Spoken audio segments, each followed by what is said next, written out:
Bienvenue. Aujourd'hui, on plonge dans deux pratiques vraiment centrales de la foi musulmane. Le doua, donc l'invocation personnelle, et le tasbih, la glorification d'Allah. Hmm, Et pour ça, on s'appuie sur les textes fondamentaux, le Coran et la Sunna, la tradition du prophète. exactement. L'idée, c'est de voir comment ces textes façonnent pas seulement la croyance, mais vraiment le quotidien des musulmans. C'est ça le lien entre le texte et la vie. Allez, on commence. Le Coran, il insiste beaucoup sur l'invocation. Le doua, non. Il parle de la proximité d'Allah, le présente comme celui qui répond à l'appel. Ah oui, tout à fait. Le Coran pose le doua comme un ordre divin. C'est très direct. Appelez-moi, je vous répondrai. C'est le verset 40.60. Un ordre carrément. Oui, et il va même plus loin. Refuser d'invoquer, c'est présenter comme une forme d'orgueil. Ah, d'accord. Mais c'est pas juste un ordre, c'est aussi un guide. Le Coran donne des exemples. Les invocations des prophètes. Adam, Noé, Moïse. Il montre comment faire en gros. Voilà. Comment s'adresser à Allah selon les situations. C'est vu à la fois comme un droit et un devoir pour le croyant. Intéressant. Et pour l'autre pilier, le tasbih, la glorification, le Coran est aussi direct. Oui, il commande le dhikr, le rappel d'Allah, qui inclut le tasbih, et il dit de le faire abondamment. Abondamment, c'est dans les versets 33, 40, 42. Mais ce qui est peut-être encore plus fort, c'est cette idée que tout l'univers participe. Ah oui, ça c'est fascinant dans les sources coraniques. L'idée que les cieux, la terre, tout glorifie Allah, même si on ne comprend pas leur langage. Exactement. Les versets 17-44, 62.1 en parlent. Ça replace notre propre tasbih dans une perspective cosmique en fait. On n'est pas tout seul à le faire, quoi. C'est ça. Notre glorification rejoint un concert universel. Et le Coran lie aussi ce tasbih aux attributs d'Allah, le souverain, le pur, le tout-puissant, le sage. Ça donne une base théologique très solide. D'accord. Donc le Coran donne le cadre, le pourquoi, l'importance, mais comment on met ça en pratique? C'est là qu'intervient la sunna, l'exemple du prophète Mohammed, paix sur lui. Tout à fait. La sunna, c'est le comment, c'est le modèle vivant. Les récits montrent que la vie du prophète était complètement imprégnée de doua et de zikr. Ah oui, Oui, il y a des hadiths, donc les paroles rapportées, qui décrivent le doua comme l'arme du croyant, ou qui disent que rien n'est plus honoré auprès d'Allah que le doua. l'arme du croyant, c'est fort comme image. Très fort. Et il y a même un hadith qui dit que ne pas demander à Allah, ça peut l'irriter. Ça montre l'importance de cette relation directe. Donc la sunna, elle donne des indications très concrètes, très pratiques. Absolument. Elle détaille par exemple les moments où les invocations ont plus de chances d'être exaucées. Ah oui, Comme quand, par exemple? pendant le dernier tiers de la nuit, entre l'appel à la prière et le début de la prière elle-même, après les prières obligatoires quand on est prosterné. Pendant le ramadan aussi, j'imagine. Oui, bien sûr, pendant Ramadan, le jour d'Arafat. Et elle précise aussi l'étiquette, l'adab. Ce n'est pas juste demander. L'étiquette. C'est-à-dire, La manière de faire, être sincère, commencer par louer Allah, prier sur le prophète, avoir la conviction d'être exaucé, être attentif, demander le bien, être patient, c'est tout un état d'esprit. oui. Et même des choses plus terre-à-terre comme s'assurer que ce qu'on mange est licite, halal, ou encore répéter l'invocation, lever les mains.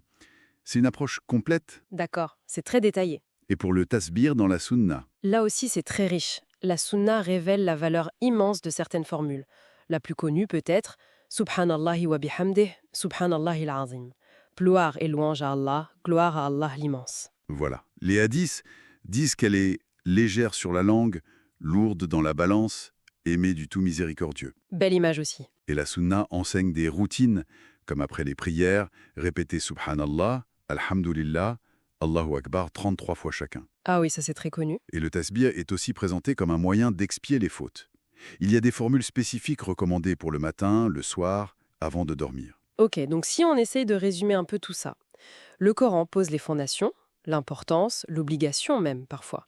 Et la sunna vient montrer comment vivre ça au quotidien, c'est ça? C'est une excellente synthèse, oui. Le Coran, c'est la base théologique, la raison d'être. La sunna, à travers l'exemple du prophète, c'est le guide pratique. Le comment, le quand, l'attitude juste. Le mode d'emploi, détaillé en quelque sorte. Et ce qui est frappant dans les sources qu'on a consultées, c'est vraiment cette intégration constante. Ce n'était pas juste des moments de prière isolés, mais quelque chose qui infusait toute la vie du prophète. Tout à fait. Le doua et le zikr rythmaient sa journée, ses actions, ses réactions. Hmm. Et ça soulève une question intéressante pour nous aujourd'hui, je trouve, une piste de réflexion. Ah oui, laquelle? Comment est-ce que cette pratique continue, du rappel, du dhikr et de l'invocation, du doua, au-delà des prières rituelles, hein, comment est-ce que ça pourrait influencer notre propre perception de nos activités quotidiennes? Comment ça les relierait plus consciemment ou sacré, peut-être? Voilà, exactement. Transformer même le banal en un acte de rappel, en une connexion. C'est une question que les textes nous laissent, je pense. Une porte ouverte à l'exploration personnelle. Vider son cœur, peut-être demander de l'aide, ou juste exprimer sa gratitude. Vous cherchez une sorte de paix, un ancrage. Exactement. Un ancrage dans ce monde un peu agité. C'est ça. Alors aujourd'hui, justement, on va plonger dans une étude qui nous a été fournie pour explorer deux pratiques essentielles. Le doigt. L'invocation. Voilà, l'invocation et le tasbih, la glorification. L'étude dit bien que ce ne sont pas juste des routines, hein. Non, pas du tout. Plutôt des piliers. Des piliers pour la connexion avec Allah, des clés pour sentir sa présence au quotidien. Donc notre mission, si on peut dire, c'est de voir pourquoi, selon cette étude, c'est si crucial. Comment ça peut transformer le quotidien et comment les intégrer pour en sentir les bienfaits. On y va? Allons-y. Bon, pour commencer simple, le doigt, ad-doigt. L'étude, qu'est-ce qu'elle en dit exactement? Elle parle d'appeler, de solliciter. Oui, c'est ça, c'est s'adresser à Allah, directement. Pour demander, oui, mais aussi supplier, échanger. Pas juste le matériel, donc. Non, l'étude insiste là-dessus. C'est aussi le spirituel, le repentir, la gratitude. C'est une conversation intime. Une conversation intime, quoi. Voilà. Et ce qui est fascinant, que l'étude met vraiment en avant, c'est que ce simple fait de demander, c'est vu comme l'essence même de l'adoration, l'ibada. Ah oui. Oui, elle cite un hadith très connu, Ed-doua ou wal-ibada. La vocation, c'est l'adoration. D'accord. Et pourquoi si fort? Parce que ça montre l'humilité, la dépendance totale envers Allah, la foi en sa puissance. C'est un acte de soumission fondamental, en fait. Je vois. C'est la reconnaissance de notre besoin. Tout à fait. Ok. Donc ça, c'est pour le doigt. Et le tasbih, alors? Tasbih, l'étude parle de subhanallah, alhamdulillah. Oui, voilà. Et ça, c'est la glorification. Reconnaître la perfection d'Allah. Une forme de dhikr, de rappel. Exactement. Une forme de zikr axée sur sa pureté, sa grandeur. L'étude rappelle que c'est la pratique des anges, encouragée par les prophètes. Et surtout, le point clé, c'est le lien avec la paix intérieure. L'étude cite le Coran, sourate 13, verset 28. C'est par le rappel d'Allah que les cœurs se tranquillisent. Ah oui, mais ce verset est puissant. Très puissant.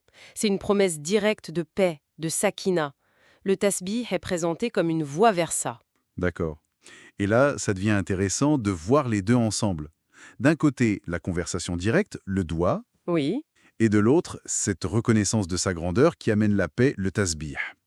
Comment l'étude les articule? Elle les présente vraiment comme deux faces d'une même pièce. La connexion à Allah. Elles se complètent. Exactement, elles se renforcent. L'étude suggère que le tasbih, en fait, prépare le cœur au doigt. Comment ça? En contemplant la grandeur d'Allah, en le glorifiant, le cœur s'apaise, se purifie, il s'oriente vers lui. Et un cœur apaisé est mieux disposé pour un doigt sincère, confiant. Donc le tasbih prépare le terrain, en quelque sorte. C'est une bonne image, oui. L'étude donne l'exemple du prophète Younous, Jonas, alayhi salam. Dans la baleine? Oui, son invocation est citée comme un modèle. Elle commence par affirmer l'unicité, la ilaha illa anta, puis la glorification, le tasbih, subhanaka. Gloire à toi. Voilà. Et ensuite, l'aveu de sa faute. Inni kuntu minadh zalimin. L'étude souligne que cette combinaison unicité, glorification, humilité a rendu son appel si puissant. D'accord, je comprends mieux le lien. Ce ne sont pas juste des mots à répéter, mais vraiment des états du cœur. C'est ça. L'étude les décrit comme une encre, un recours puissant, surtout dans les moments difficiles. Tout à fait. Une encre solide. Bon, alors si on résume un peu ce que nous dit cette étude, l'essentiel à retenir, c'est que doua et tasbih, c'est bien plus que des mots. Ah oui, largement. Ce sont des outils pour construire une relation vivante avec le Créateur, pour trouver la paix, la résilience. Oui, et le message central de l'étude, c'est leur accessibilité. Tout le monde peut le faire. Et leur puissance. Accessible et puissant. Voilà. Une invocation sincère, quelques mots de tasbih avec le cœur. Ça peut avoir un impact énorme. Ça renforce la confiance en Allah, le tawakkul, ça nourrit l'espoir, et ça apporte cette fameuse tranquillité, la sakina. Et l'étude insiste sur la régularité, j'imagine. Oui, absolument. Même un peu, mais régulièrement. C'est ça qui ancre les bienfaits sur le long terme. D'accord. Pour conclure, peut-être une pensée à méditer, inspirée par tout ça? Hmm.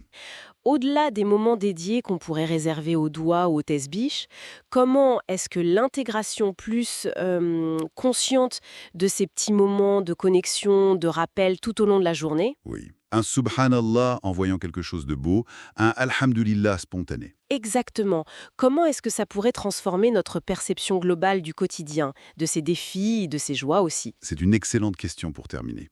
Comment ça pourrait infuser notre journée entière, hein? Voilà, une piste de réflexion pour chacun.